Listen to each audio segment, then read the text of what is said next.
Good morning. Naririnig ako? Oo. Nag-record kayo, Ah, Josephine RIZAL'S Exile in Dapitan, 1892-1896. So, beginning of exile in Dapitan. There are four reasons according to Zaidi why Rizal exiled in Dapitan. First, Rizal had published books and articles abroad which showed disloyalty to Spain and which were frankly anti-Catholic and imprudently anti-friar.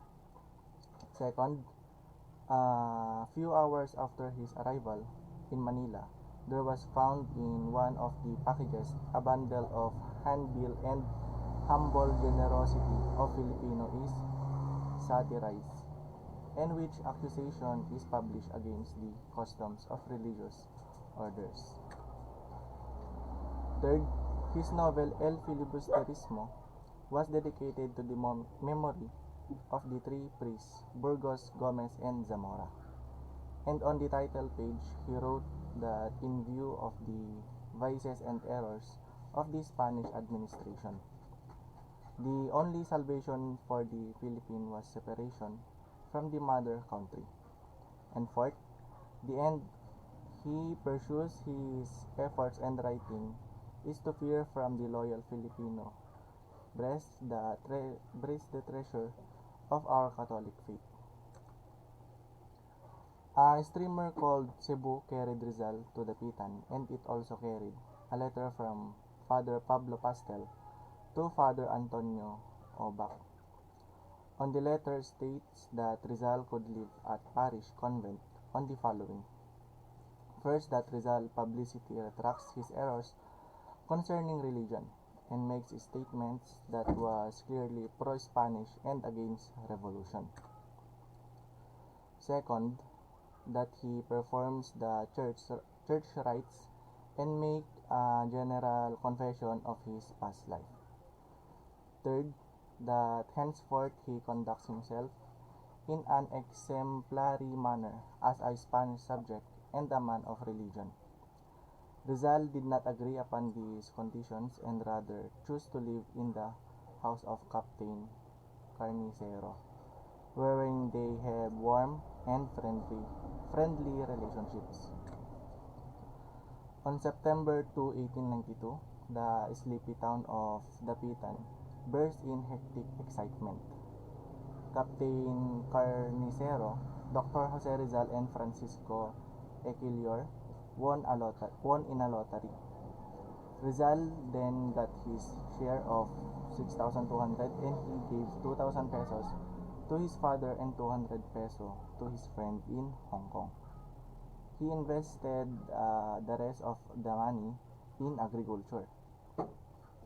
This winning of the Catholic Rizal reveals that he has an addiction in playing lottery, but never smoked nor drinks liquor.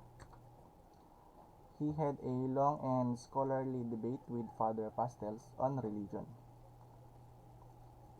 It started when Father Pastel sent him a book by Sarda, which with advice that the letter Rizal should desist from his mahadres foolishness in viewing religion from the prism of individual judgment and self-esteem.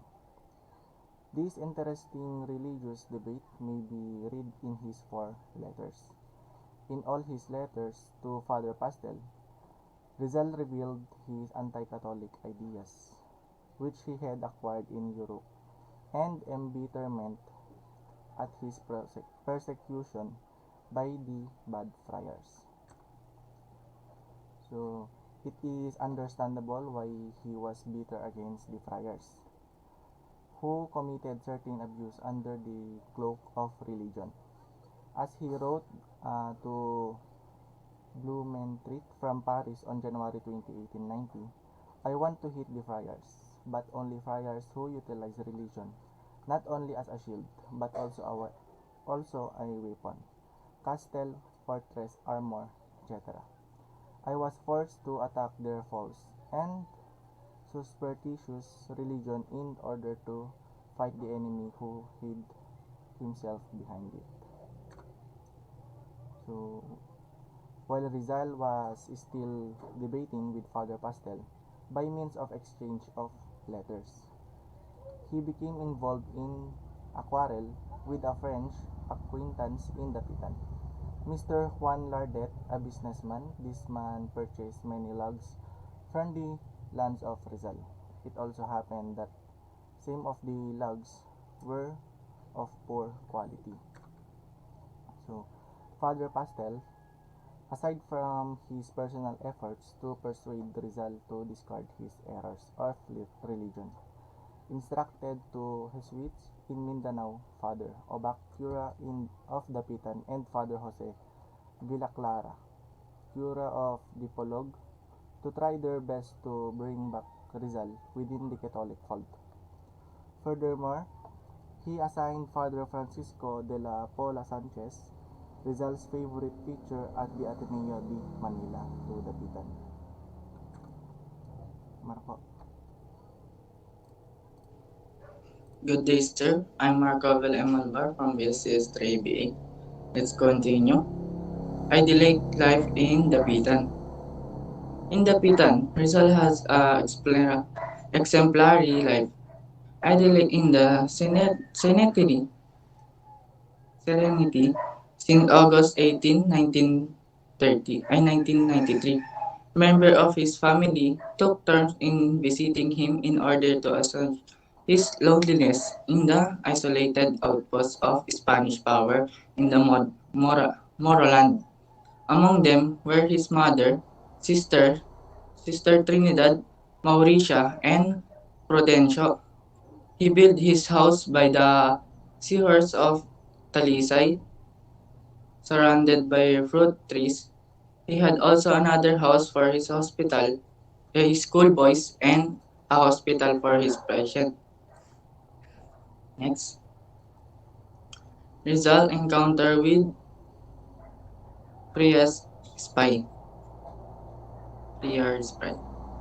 During the ear- During the early days of November 1893, Rizal was living peacefully and happily at his house in Talisay, a kilometer away from the Dapitan. His mother, sister Narcisa, and Trinidad, and some nephew were then living with him. His blissful life was when suddenly jointly by a stranger in incident involving a spy of their friars. The spy with the assumed name of Pablo Mercado and posing an relative secretly visited Rizal at his house on the night of November 3, 1893. He introduced himself as friend and relative, showing a photo of Rizal and a pair of buttons with the initial PM, Pablo Mercado, as evidence of his kingship with the Rizal family. Next, a physician in Dapitan. Rizal practiced medicine in Dapitan. He had many patients, but most of them were poor, so he even gave them free medicine to his friend in Hong Kong, Dr. Marquez. He wrote, "Here the people are poor, that I have even to give medicine gratis." He had, however, some rich patient who paid him handsomely for his surgical skill. Next, water system in the Dapitan. Rizal held the title of expert, survi- survi- surveyor, perito, agreements, agreemensor, which he obtained from the Ateneo. He supplemented his training as a survivor by his reading of engineering books, so that he came to know about engineering. In Dapitan, he applied his knowledge of engineering by constructing a system of waterworks in order to furnish clean water system in Dapitan. Next, community project for Dapitan. When Rizal arrived in Dapitan, he decided to improve it to his best of his God give God-given talent and to acquaint the consciousness of its people. He wrote to Pastels, I want I want to do all that I can for this town. Next. Rizal as teacher. Since boyhood Rizal know the value of good education, during his travel abroad, he observed the education system of modern nations. He himself planned to establish a modern college in Hong Kong for Filipino boys so that he could train them in modern pedag- pedago- pedagogical concepts which were then unknown in Philippines.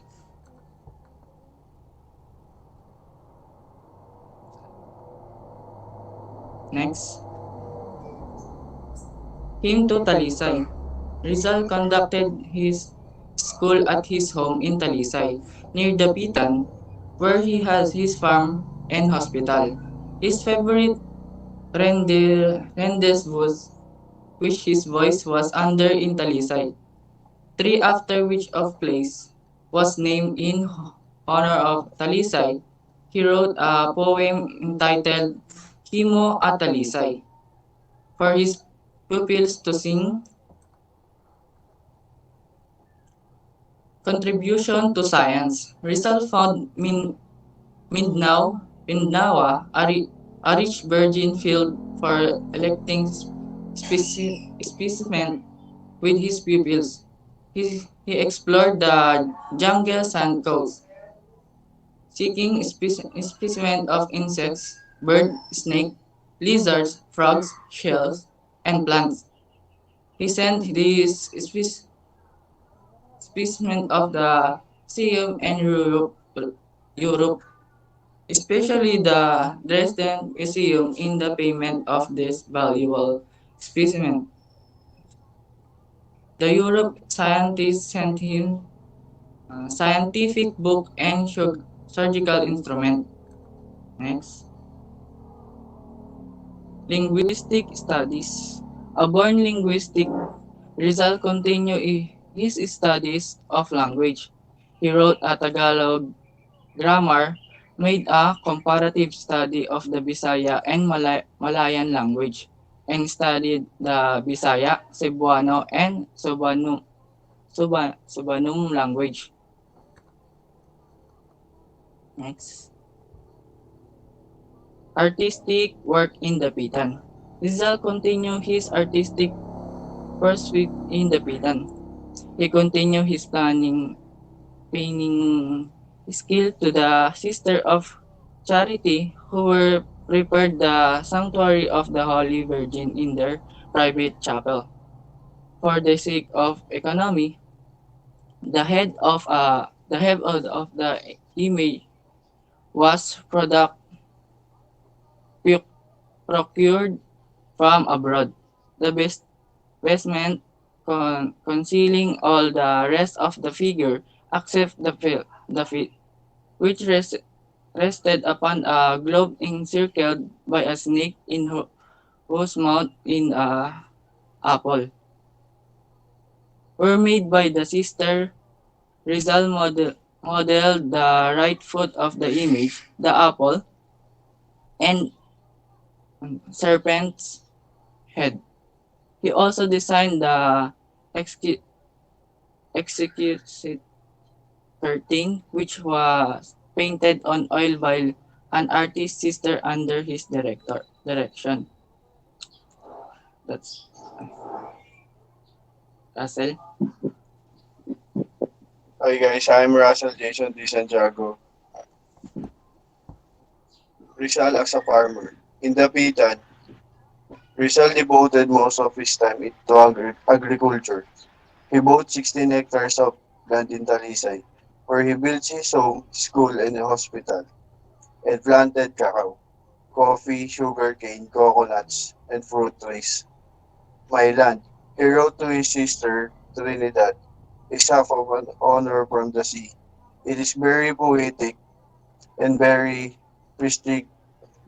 If you and our parents come, I will build a big house we can live in. Later, he acquired more and until his total holdings reached 70 hectares containing 6,000 hemp plants, 1,000 coconut trees, and numerous fruit trees, sugarcane, corn, coffee, and cacao. Next. Rizal as a businessman. Aside from farming, Rizal engaged in business in partnership with Roman Carrion, a Dapitan merchant. He made profitable business venture in fishing, copra, and hemp industry. He inviting his relative, particularly Saturina and Hidalgo, to Pamo, Mindanao. For there is vast ample field for business. In the island, he particularly told Saturna that in the Bidan he could profitably engage with the textile jewelry hemp business. Results, inventive ability. One little known fact about Rizal was that he was also known as inventor. It should be remembered that in 1887, while practicing medicine in Calamba, he invented cigarette lighter which is sent a gift from Blooming Treat. He called the sulfolon. This unique cigarette lighter was made of wood. Its mechanism said, Rizal, is based on the principle of compressed air. My retreat. In February 1895, Donna Theodora, with his eyesight fully restored, returned to Manila during her long stay in Dapitan. He saw how busy her talent and was regret that he had rejected the muses she requested to him poetry again. In response to her request, Rizal wrote a beautiful poem about his serene life, an exile in Dapitan, and sent it to her on October 22, 1895. This poem was Mi Retiro, by Retreat, which acclaimed by literary critics as one of the best ever penned by Rizal. Rizal and Josephine Bracken. In the silence hour of the night, after the day hard work, Rizal was often said he missed his family and relatives, his good friends in foreign lands, the exhilarating life in the city of Europe, and he is happy in this in Calamba. The death of Leonor Rivera in August 28, 1893 left poignant void in the heart. He needed somebody to cheer up in his lonely exile. Rizal and the Katipunan. While Rizal was mourning the loss of his son, ominous clouds of revolution gradually darkened the Philippines. Skies Andres Bonifacio, the great plebeian, was showing the seeds of an armed uprising, the secret revolutionary society called Katipunan, which he founded on July and 1892, was gaining more and more adepts. Volunteer as military inductor in Cuba. Months before Katipunan contacted him Rizal had offered his service as a military doctor in Cuba, which which was then in the throes of revolution and dragging yellow fever epidemic. There was a shortage physician and minister to the needs of the Spanish troops and the Cuban people. It was Blumentritt who told him of the deplorable health situation in war-ridden Cuba and advised him to volunteer army physician there.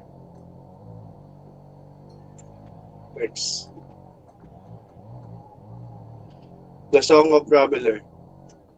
Great was Rizal's joy in receiving the gladsome news from Malacanang, and last he was free once more.